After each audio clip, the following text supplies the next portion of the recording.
You want to pop out and come back in? Okay. We'll chat in the meantime. No worries. Tech problems happen. So, Nanda, tell us about your week. How's things been going in your neck of the woods? Oh, it's good. The weather's amazing. It's don't rub it in.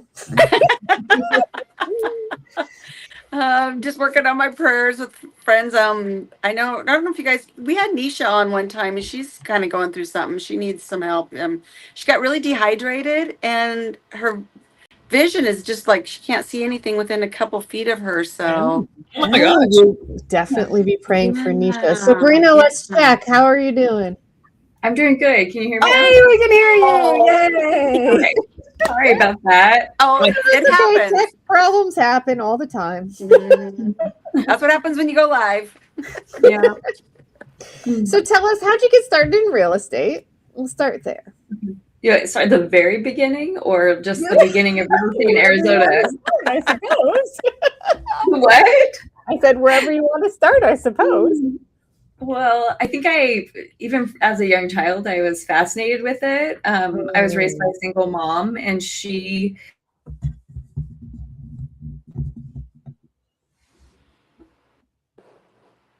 went, she needed a bigger house. She had 4 kids. And so I think just that exposure.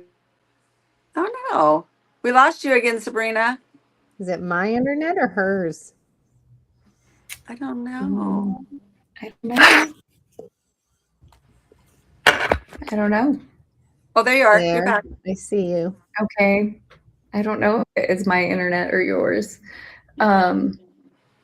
We'll just do our best. How about that? Yeah, totally. That's all we can ever do, right? Yeah. So anyways, long story short, probably witnessing a mom that was just like a go-getter and looked for opportunities and then had that exposure. And then she worked her way up the business ladder while raising 4 kids herself. And so just kind of have it in the blood. And then got introduced to the sub-2 community and learned more while at the same time getting my real estate license. So I kind of did those at the exact same time. I went both paths. And I'm glad that I did, because I feel like I have exposure that a lot of agents don't typically have. And so I can just see opportunities that other people can't see because I've had that exposure. So it works out really well. Yeah, no, I totally agree with you. I know that I've come across agents that are just like, I don't know what I'm ever going to do with this property. And let me take a look. And like, I can see as the investor, so many things that we can do from there. It gives you a big, a wider set of tools for your toolbox, and especially learning, the creative side of things. That just opens up even more doors to be able to help people. For sure. And doing it without judgment too, because I think when you come down one path or the other, without the other exposure, you kind of, that's the only lens to look through. And so it makes the other side look very confusing or complicating or maybe not quite right. And so when you have the dual exposure, you're like, no, neither one of these are wrong. It's just what fits the scenario the best, what fits this client the best, their risk tolerance, just different things. So yeah, I agree with that too. A lot of times I'll come across a deal from like a wholesaler, right? They'll be sending me something. This person really would be best served by listing this property. It's a beautiful house. Why are you trying to wholesale this property? It's really not fair in some sense of the term for the customer, as you say, the seller of the house, right? To try and do that, unless there's a pain point and a reason for it that I don't, I think you're doing injustice in some ways, trying to not list it. Anyway, the person feel that's having the experience, right? Yeah.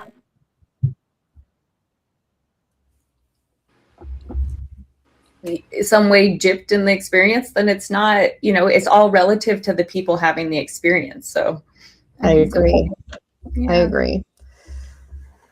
So there's a lot of paperwork with the traditional method. So sometimes people are like, no, thank you. I don't want to do that way. That's true. And you have showings and other things to deal with. Sometimes it is more convenient to just get it done. Yeah. But, you know. Yeah, it just depends on their situation. Like Betty says, find the bunnies, figure out, here's some options for you, and then let them choose what they think's the best fit for them. Yeah. Yeah. Yeah, I think that's great as investors, as entrepreneurs. As just helpers, it's good to have, you know, various avenues that you can offer to people. Yeah, options. Yeah, for sure. Sabrina, what time did you start your business then in conjunction with your real estate? Wait, we haven't talked about our business yet on the show. So, I'm jumping ahead. The next thing, yes, well, that's okay. So, I understand you have a massage parlor, which is wonderful. I don't know if I want to call it a massage parlor. Like, there's like a weird, like maybe a wrong vibe out there, but yes. No. Dude, I think that's so fantastic. And I think real estate in general is a high stress industry. And so to be able to step back and relax and meditate and get your spirit rejuvenated is such a beautiful thing and necessary. Yeah. Energy, everything's energy. So getting your energy aligned, your chakras aligned, your nervous system calmed down, because I mean, as you all know, doing real estate, that real estate is emotional. It is energy. Very rarely do you not run into obstacles that you have to overcome. So they kind of go hand in hand more than people think. Like, but a lot of people are like, oh, you can't do that and the wellness business, and I'm like, oh no, they go perfectly hand in hand. Let me explain to you how they do. And it really is quite fascinating that people don't think they do, but then as soon as I explain it, they're like, oh yeah, that makes a lot of sense. So so tell us a little bit about that, about the journey, opening the business and that type of thing. Hey, Monique. Yay. Hi. Okay. So I ended up moving to Arizona from Anchorage, Alaska. I was a financial controller up there for an Alaska Native corporation. And in 2009, my mother was diagnosed with metastatic breast cancer. And she had just purchased a second home down here, and she was snowbirding or trying to snowbird. But as we all know, with cancer treatments, that doesn't those treatments don't lend well to traveling a lot. And so it was kind of a journey exploration of trying to manage, because I was the financial controller for the parent corporation. I managed 7 other companies underneath the parent. So I was managing a whole accounting department and witnessing my mom dying from cancer. So I had to like really go inside and really check in with myself and like explore some parts of me that like we don't really like exploring, right? We like to just like work and go and deny ourselves what's actually happening. And there was just this pivotal moment. I came down here to visit and she got me a massage, and I just woke up during that experience. Oh, she frees up. My husband, I said, I'm going to quit my job.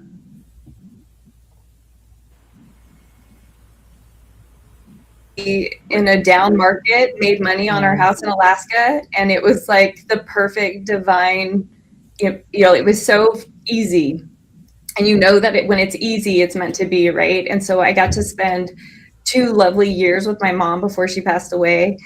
And that journey of watching her, because she was a CFO, and I was like following in her footsteps, and I saw myself in her, and I was like, no, I don't want to do a job that I'm not passionate about. Yeah. Just for money. Yeah. And miss out on spending time with people I care about. And I was like, there's got to be a way that you can do something that makes you money, but you love it and you're passionate and you wake up every day and you're just like, I want to do that and I want to connect to people. And so that is what led me. So I went to school for wellness. And of course, because I have all this business knowledge, I didn't get that diploma and go, oh, I want to go work for someone else. I was like, well, I've already managed other people's businesses. I want to manage my own business. Right. So that was the journey, right? I was able to work on my mom while she was in her death process. I was able to that's beautiful. that and bond with her. And then once she actually passed the month after I graduated, and in that beautiful journey, I had health issues too, but I healed through that journey of going to school for massage therapy and work. I worked on her, it helped her. And then the beauty of that cycle of life, she passed away, and a week later I was pregnant, and I had been told I could not have kids. And so I had this like beautiful cycle of life happen with her death process, and me choosing me in that process, right? Like we're witnessing something, we reevaluate our lives and what we're going through, and then we make a choice. It's super scary. I'm not saying to anyone, like, oh, go do this. It's not going to be scary at all. It was super scary. And I did it, and it was like such a leap of faith and like just divine guidance that I just did it, and no regrets. And then in that same, so we're talking about the wellness business, been doing that for years. And then all of a sudden, just a ping in 2022, like get into real estate. You've always loved real estate. I bought my first condo with my mom when I was in college. So my sister and I lived in that condo the whole time I was in college, getting my 4-year bachelor's degree, and then moved back to Alaska. My brother and sister and I bought a condo up there, and we fixed and flipped it. And so like, it's been in here the whole time, but like with timing, you have to wait, right? You have to wait until it's like, now is the moment to do this. And listen to that internal knowing. And so, 2022, it was like my best friend and business partner, she also does massage therapy and energy work. And she had a client talk about Pace Morby and Sub 2. And then she mentioned it to me. And I'm like, that's so interesting that you brought that up, because I've been thinking about getting my real estate license. And then she's like, well, what do you think about this path? And I'm like, well, what if I do both? And he did both too. And so it's like we're on this beautiful journey of discovery, and the timing, timing is everything. And so it just keeps going. And so now this space that I'm sitting in right now, she and I have the master lease of this space that we beautified, and we run both of our wellness businesses out of this space. So if you think about like how they teach co-living, it's similar to that, right? You get a master lease. The space is not that great, but you make it beautiful, and then you sublease those rooms out to other businesses. And so we have our businesses running out of them, and then we have other practitioners that might not otherwise be able to afford a business space to do massage therapy and energy work. They pay us either day rates or hourly rates.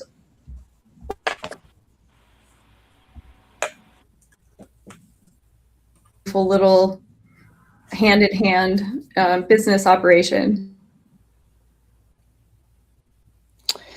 Wow, that I think that's beautiful. I commend you for your journey. I know that. We lost her. Wait, oh no! There you are. Hi, Jen. We're just gonna switch the screen up every couple minutes. We'll just. That's okay. That's okay. I was saying, I really commend you on all of that, walking your mom through her journey, and I'm sure that Jen can relate. She had similar in her family, and that's just beautiful. And you're right. Like when you start down a path and you already have the experience, why would I go work for someone else, right? Because you already ran your own, and that's awesome. So now you're up to 2 locations, I understand. Is that correct? Yeah, I have one in North Phoenix, and then one in Scottsdale. That's awesome. Do you find it like if you're located in one location and then you have another location, do you have to go back and forth, or do you find that it's just really a simplified process of just being able to run both locations? So I think for someone else it would be difficult. My brain doesn't quite work like everyone else's does. I do really well at boundary holding and time blocking. And so I find that if you trust yourself to hold your own boundary with your time, that nothing becomes an issue. Because I have set days at the other location. I'm currently sitting in the Scottsdale location. And so these are the days that I work here, and I don't deviate from that for other people. Like I have set my boundaries. If you want to see me, this is where I am, and these are the time blocks I have.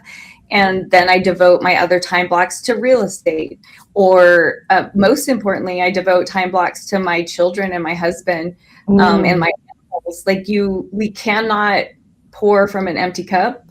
I'm sure we've all heard that saying before.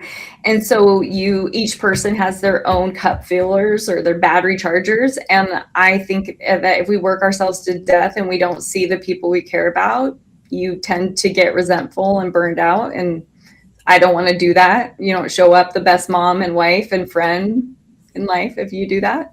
So that is how I have certain days at the North Phoenix location, then I have certain days here, and then the days I'm not at the other location, I have subtenants that lease the space. So the space, if you think about, like, investment always needs to be making you money.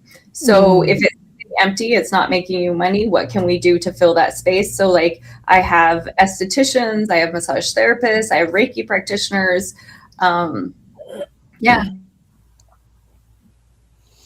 Yeah, all collaborative type enterprises. That's awesome. And it always has to be really a win-win-win.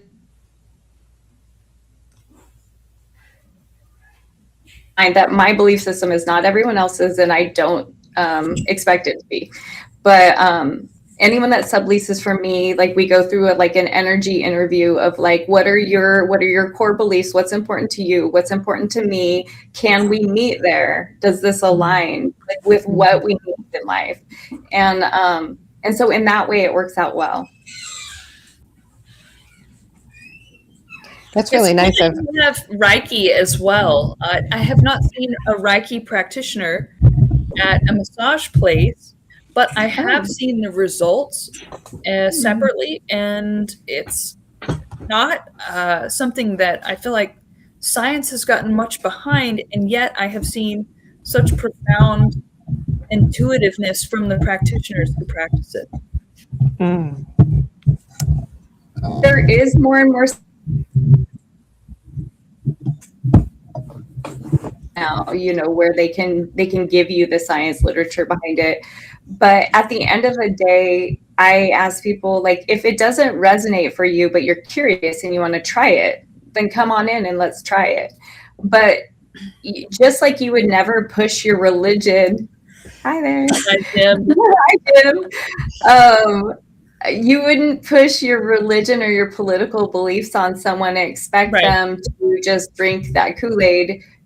Why would we do that with energy work? Or I would even say like massage modalities. Like one person likes Swedish and another person likes my biomechanical restructuring. And like, I'm not going to negotiate that or force that onto someone else that doesn't want it. You let the person tell you what they want, and then you go, I can do that for you. And if you can't do that and you have high integrity, you own up that you can't do that. And so energy work requires permission given from people too. So like, we don't push that on people. So I think that's great. I have seen I had a Reiki reading once, and she said, she's like, I hear a bird song between your ears. Well, nobody knew that was actually my favorite sound. I never told anyone that. And so I thought that was really, what the heck? And then she's like, yeah, I see a pen in your right hand. Well, I also always wanted to write a book, and I had never told anyone that. And so what I've seen is that there's some really incredible power in that was, I couldn't explain it, but it was really amazing. So when you said that, I was intrigued. Yeah.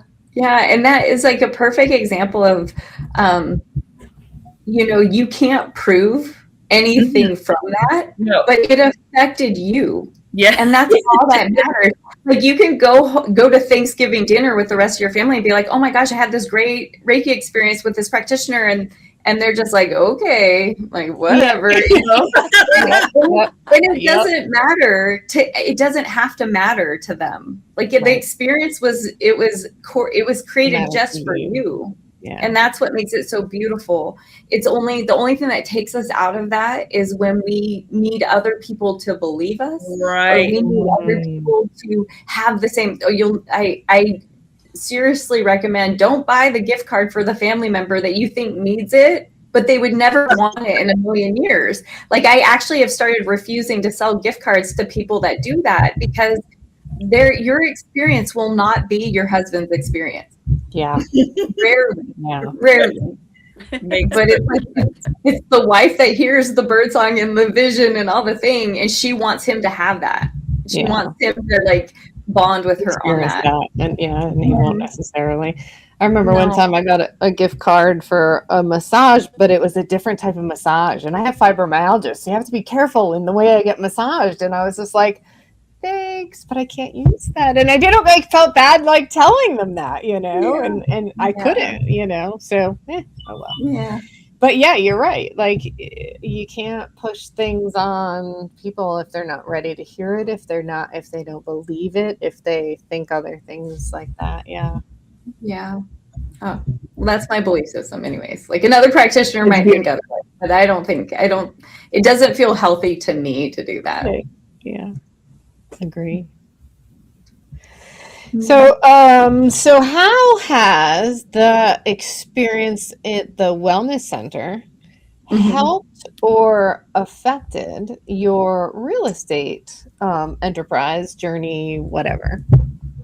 I would say it helps a lot. Like one of the reasons why I got the ping to do real estate at the point that I did it is because I have clients that fly in from all over the United States. And so when they come, they're just like, oh my gosh, we love it here. Oh, we want to get a second place here. We want to get a condo. And so it was just like, you know what? I'm already doing a ton of research for people. Yeah, that makes sense. You're going to get the clientele knocking on your door, basically. Yeah. And so it just felt good, but. You cut out again. Hold on. Oh, there you go. Go ahead. Yeah. It's the same thing with real estate as with energy work. You don't push it on the client that doesn't want it, right? But I'm there for it and to receive it if there is a client that from my wellness business that does want it. And so I just it's gently out there and open. So most of my real estate clients have been wellness clients at this point. That's awesome. Yeah. So when people are like, oh, how do you do this? How do you? And I'm like, well, I'm not the agent that's cold calling or sitting by the phone waiting for it. Right. It literally just comes to you. Yeah. Yeah. It's actually a really beautiful thing. Some of my real estate clients were sound healers that I met at Pace's house at a sound healing. And I just absolutely, like from that experience, I'd never had a sound healing before. And Laura had created this sound of healing event. And the practitioners, like I had such a energetic reaction from it that was so powerful. And I like hugged them afterwards and I'm like, we're going to work together in some capacity. And we have worked together. I've created sound healing events and I have marketed them and like brought in people from my wellness business to their events. And then through that process, they were like, we want you to be our real estate agent. So it was like this like big full circle. And now we're really good friends. And I'm just so grateful. Like, I'm so grateful for so many things from the Sub-2 community, but like that is a really special gift to me. Yeah. So for those people who might not know what sound healing involves, how would you kind of position that? Okay, so those particular practitioners, it was breath work with Reiki and sound healing at the same time. So it's like a triple healing component, which I hugely advocate for that because it is like a supercharged experience. But if we're just going to specifically talk to the sound healing, so when you are listening to tones, You're going to have to repeat this, Sabrina. Yeah, okay. when you're listening to tones and okay, go. To sound tones. Everything is energy and vibrates at a certain wavelength. And those sound vibrations come through and they basically disrupt any blockages so that your energy system can level out.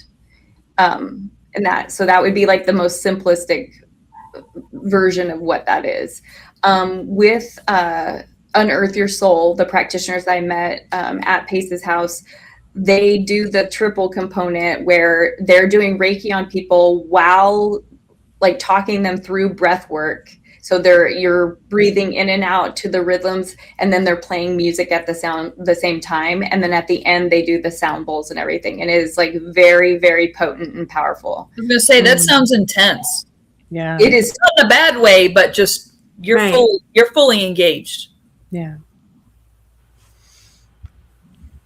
Oh, she froze up. Oh, there she is. You keep little glitches there, but we're fine. It's okay.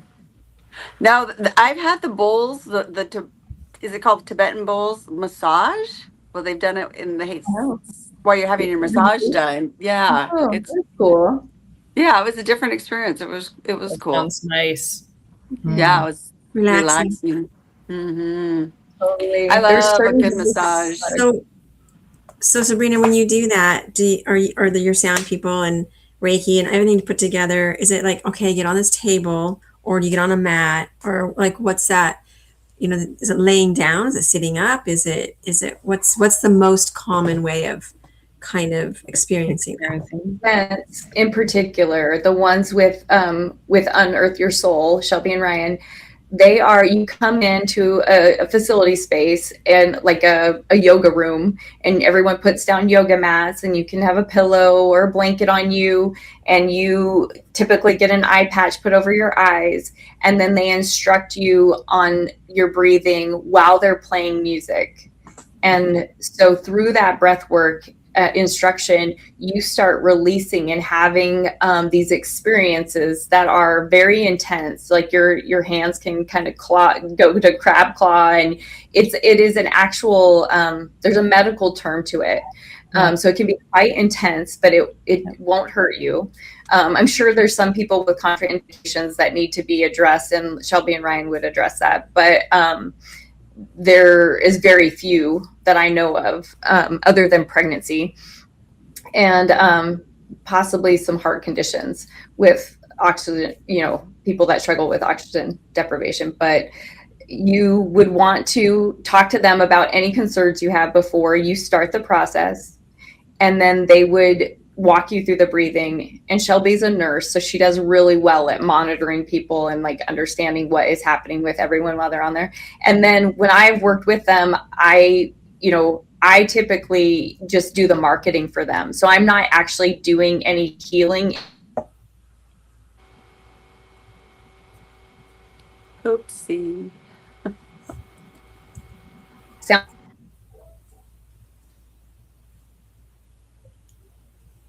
the different sound equipment. So both types are very lovely. It's whatever you're drawn to and what you resonate with. So we kind of missed part of that. So I might be asking you the same question you just answered. But then what type of music do you lean towards when is it like the Tibetan bowls? Is it something like classic? Is it something that you put together for the sound healing, or based on tones, and where does that come from, and in order? Is it similar to like what Jamil does, or that type of thing? Oh, I don't know exactly what Jamil does, so I can't speak to that. I know that Shelby and Ryan, they put the playlist together, and they are actually, the songs are the way they put it together goes with, like you start out very soft, and then it gets pretty intense with your breathing. So the music complements that, and then it tones back down again with a softer, but like a lot of times the words in the songs will go with a theme of a meditation that she does during the beginning of her sound healings. And so you'll find that like whatever you are needing for that day is like interestingly what she talks about during the meditation, and then the song and everything brings that out. So it's very, very cool how it works. And then at the very end, as they're closing things out, is when they do the bowls and the different types of equipment. And the equipment is, there's so many names of different equipment. I don't have that equipment, so I can't speak to that either, but I would highly recommend looking them up. Share with Donda, and she can share with you guys their Instagram link. And they're now actually teaching classes on it if you want to become a certified sound healer. So it's pretty cool.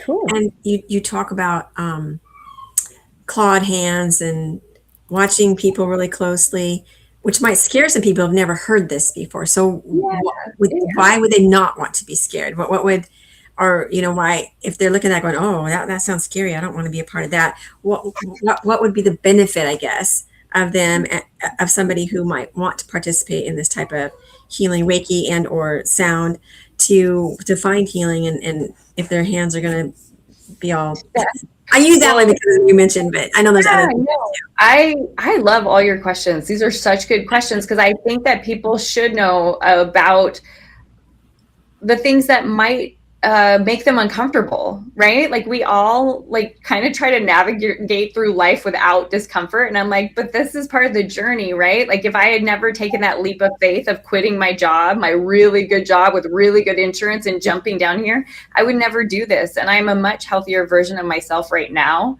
than the person that was sitting up there in an office making insane amount of money for an early 30-year-old. And like, but I would have died early, right? So like you check yourself with your discomfort. If someone tells you about a healing modality and something in you pings, you're like, huh, that sounds curious. Yeah. And then they're like, but there's these uncomfortable things that'll happen while you're doing it. But on the other side of that discomfort, you're going to feel like $1 million. Yeah. You sit with it and you go, I think I want to try it. And then you empower yourself. So you go through this little exercise of like, at any moment in time, if someone's telling me to breathe a certain way, I always have the power in myself to be like, no, thank you. Yeah. I can stop breathing that way at any moment I want to. I can take the eye patch off at any moment I want to. And so I think a lot of times in life when we're scared of something, it's because we think if we start a path, we can't stop and reassess in any moment. And I would say always go into everything going, I have complete and total control of engaging in this experience. I would even say during the middle of a massage, I've had a couple people, not necessarily with me, but with practitioners that were subtenants, that like a person like, well, she didn't do a deep enough massage. And I was like, oh, okay. I'm like, well, let's talk through this. So you had a 2-hour deep tissue massage. Did you say something to her? Well, no. So you went 2 hours. You went 2 hours with a practitioner. You didn't ever say anything was uncomfortable, or it wasn't enough pressure, or they could do better, or just straight up positive. Right. Like this isn't for me. Yeah. So I'm willing to give you a discount on your next massage with me. I'm going to ask you to communicate the whole massage though, and tell me. Yeah. Because right here and now, I already paid that lady to massage you and you said nothing. Mm-hmm. And so I'm not going to take that money back. She worked 2 hours really hard and you didn't communicate. But what I will do is I will give you a discount, but I'm giving you the boundary of you have to communicate. I will not give you a 2-hour massage and then you say, I also did a bad job. Because that's a business owner thing.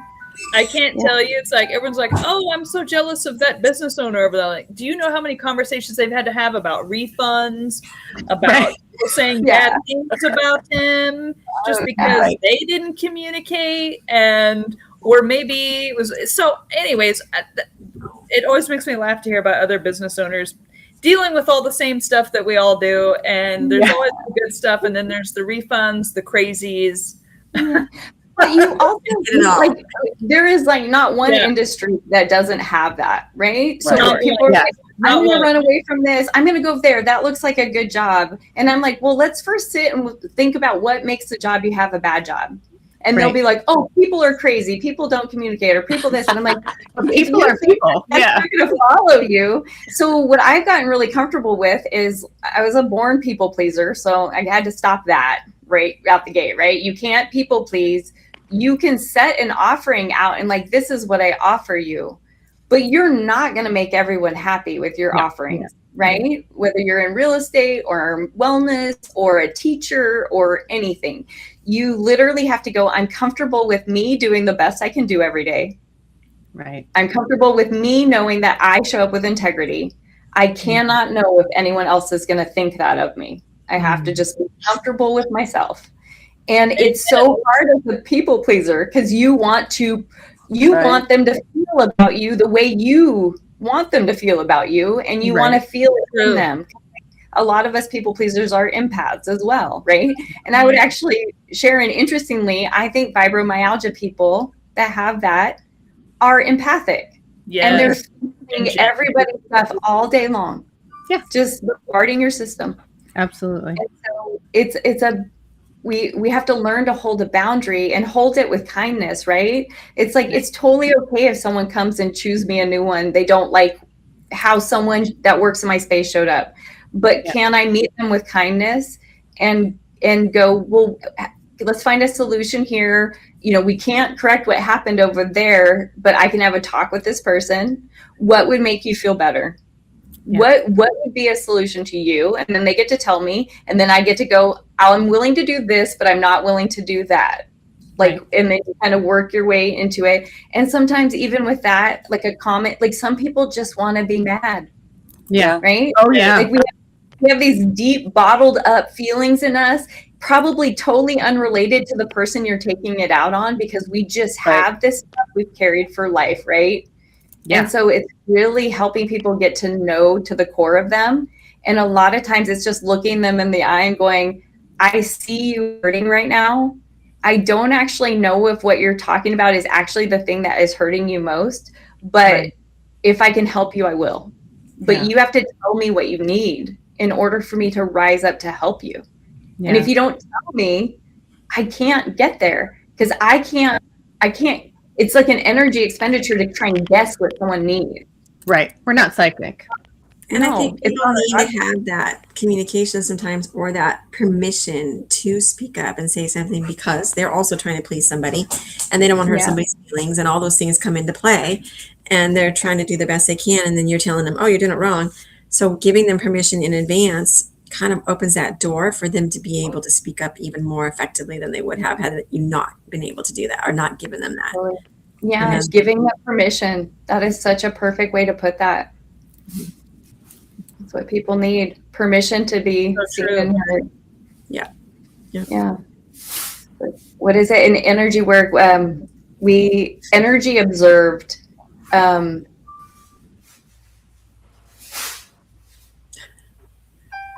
Oh no, we lost her again. Yeah. All energy just wants to be seen and noticed. Yeah. And acknowledged.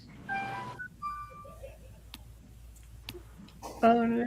You can speak for her, Sharon. Read lips. We'll shift the conversation.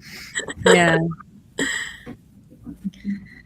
We're trying to read your lips, Sabrina, because we all of a sudden we see you speaking and we can't hear you. That's okay. People want to be seen and heard, and then it kind of cut in and out and in and out. But I think we got the gist of it. I think you're absolutely right. Yeah.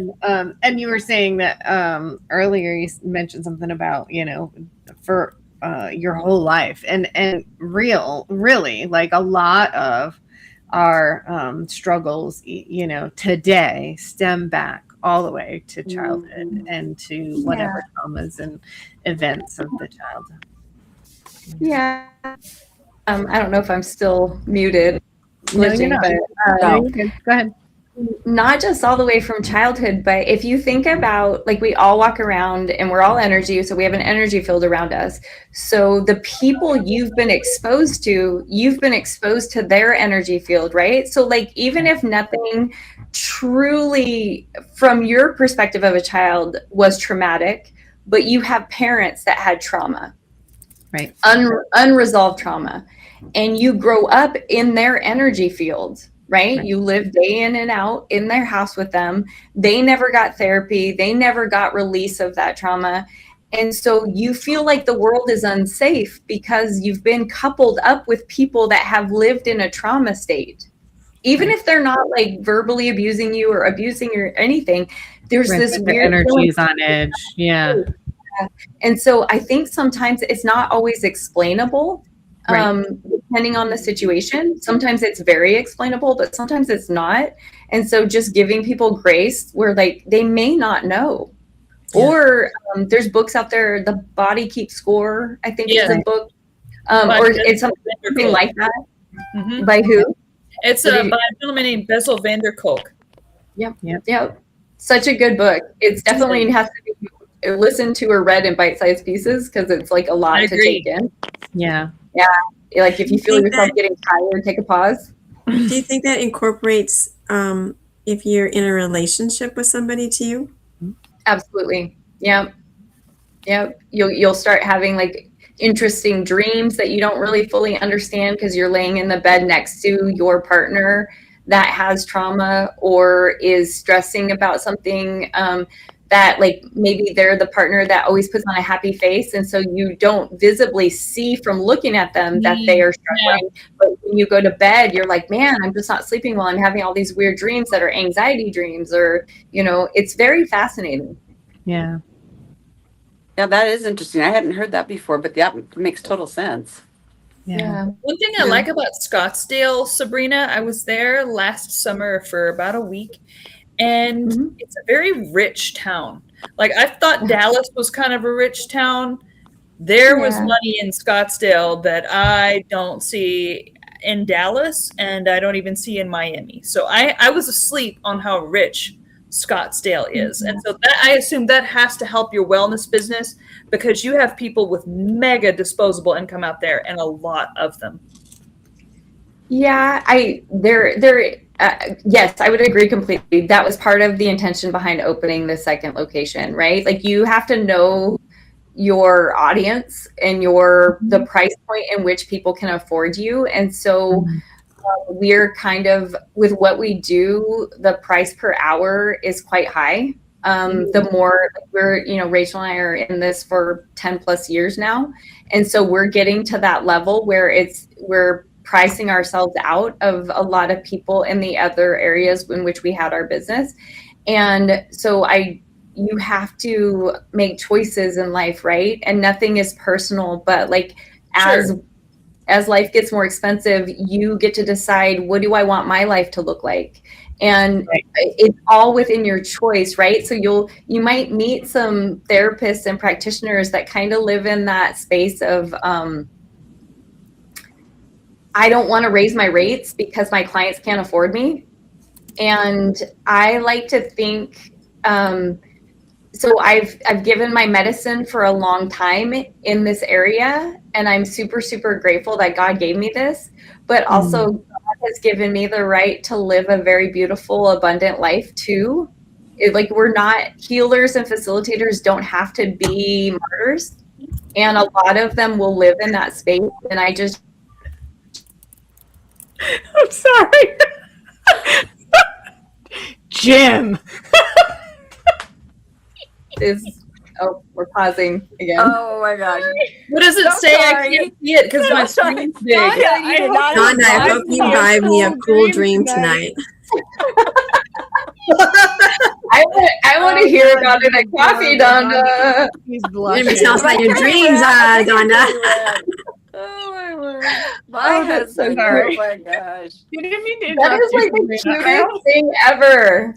I love that. They're so cute. They are cute. I love them.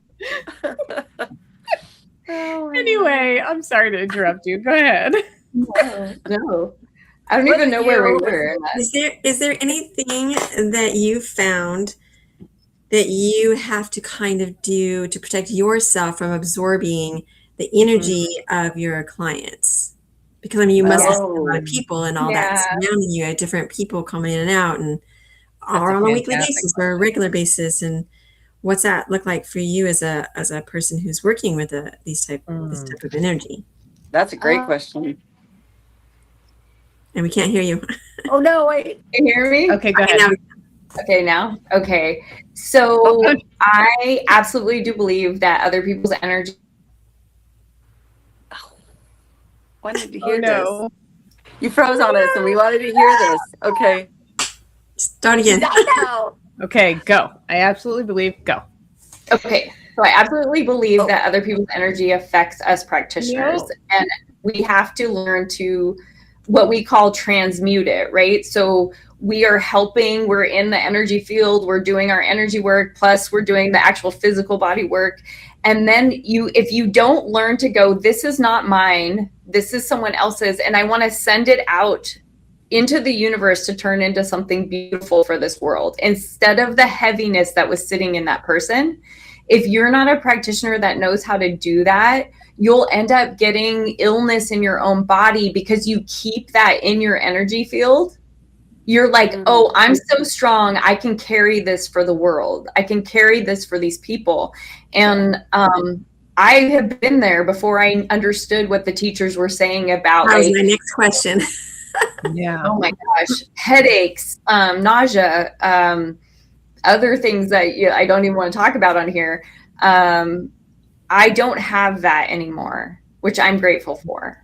But I tell you what, new practitioners coming in, so the rate of people starting this type of work is they last about 4 years.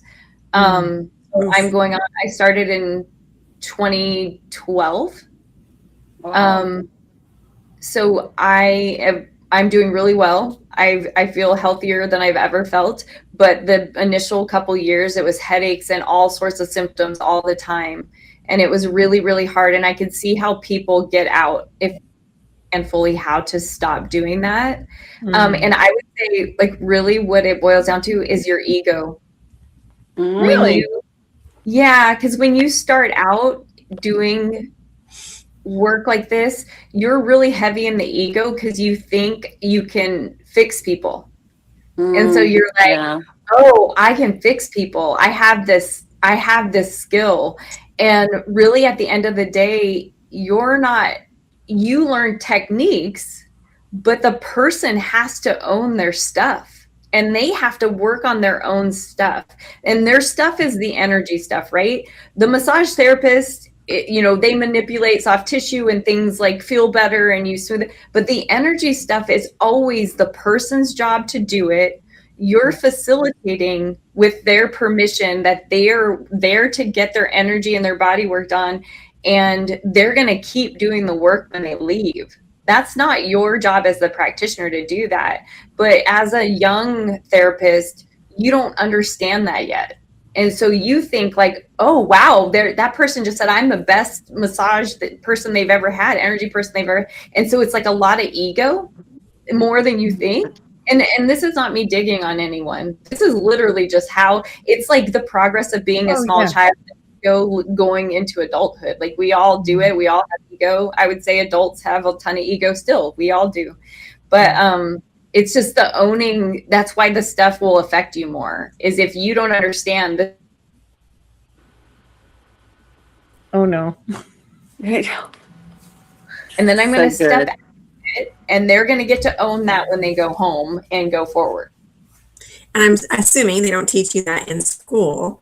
So they say it all the time, but nobody.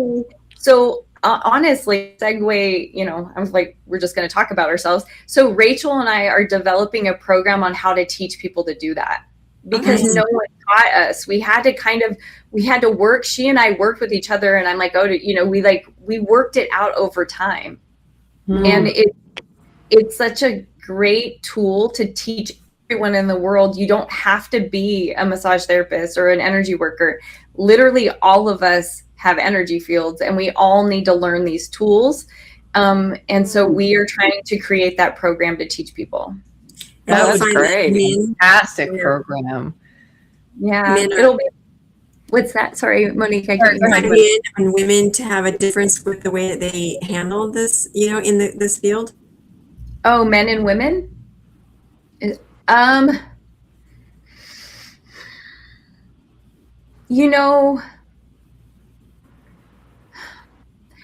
I think that we're all different. I wouldn't make it gender, because we all have masculine and feminine energy in us. So masculine is more like forceful, where feminine energy is more like go with the flow and creative, and like I'm open to this in creating, you know, or moving through this experience in a softer way, where masculine energy can kind of be like, I'm going to force this experience to happen. Mm-hmm.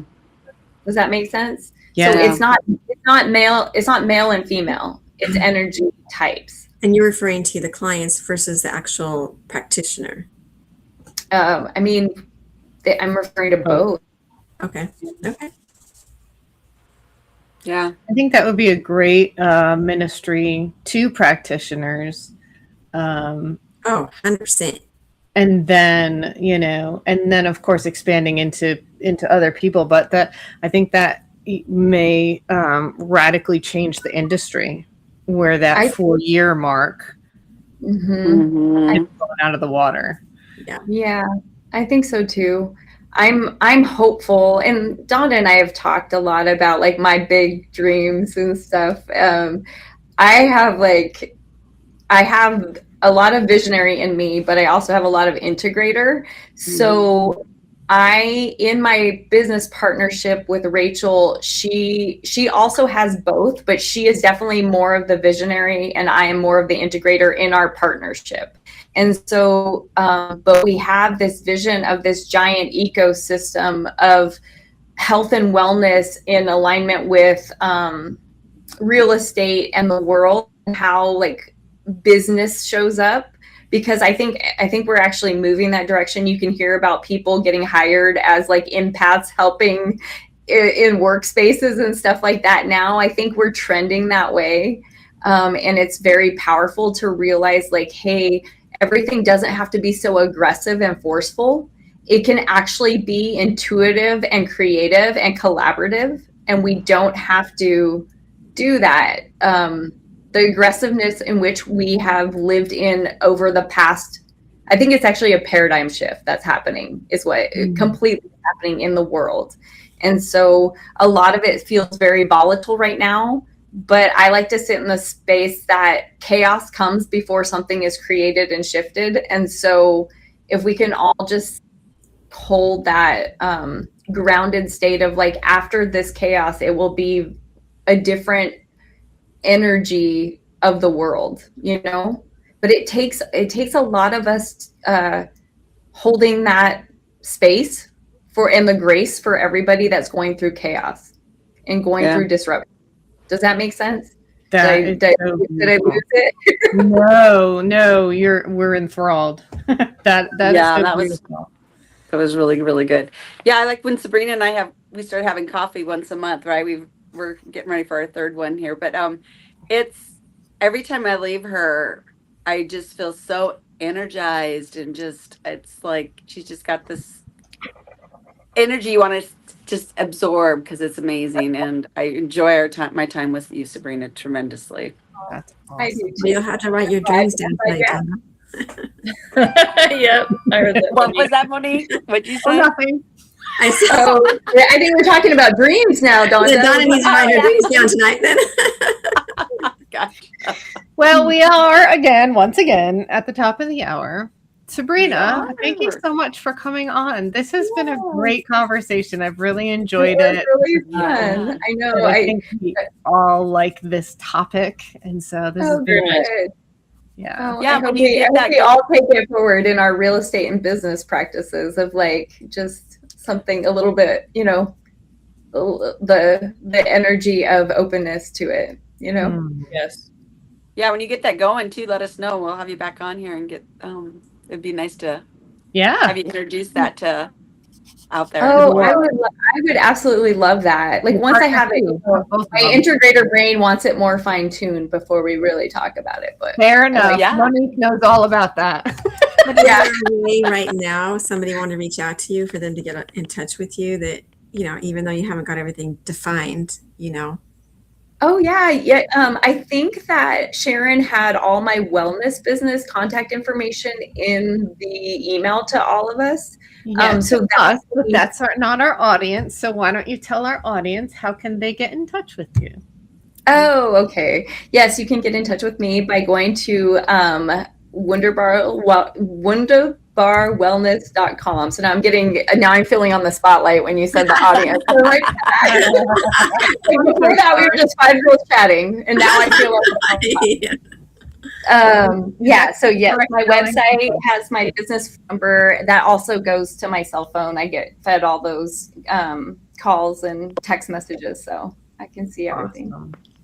Thank you, Sabrina, ladies. thank you so much for coming Thank on. you We so really much. enjoyed Thank it. you. Have a good night. Good night, ladies. We'll see you later. Good night. See you.